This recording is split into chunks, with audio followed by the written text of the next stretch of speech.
Ma question concerne la récente expulsion de M. Saïa, dont l'arrêté date du 26 octobre dernier.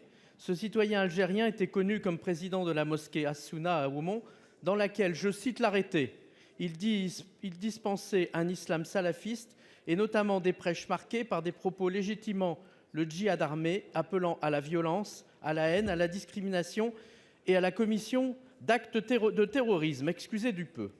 Que cette personne, en rupture avec les valeurs de la République, soit retournée en Algérie, tant mieux. C'est le résultat de la volonté de l'État, et je salue la prise de position ce jour dans la presse du préfet de région.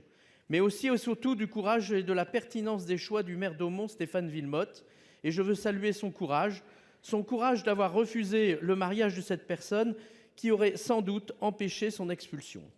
Or, pour avoir dénoncé cette instrumentalisation du mariage par cet individu, le maire d'Aumont s'est trouvé sous le feu de menaces, d'insultes et d'intimidations.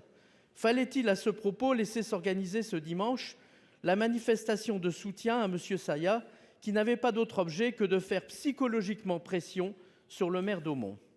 Or, c'est bien ce dont il s'agit, une forme de violence psychologique dont sont de plus en plus souvent victimes les élus.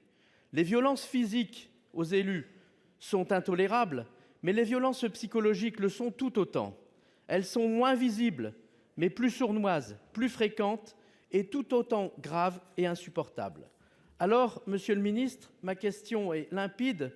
Comment voyez-vous l'accompagnement de l'État quand les maires sont confrontés, à l'évidence, à des mariages de complaisance, ou pire, à des mariages forcés, et parfois à une forme de violence psychologique pour les prononcer contre leur gré? Je vous remercie.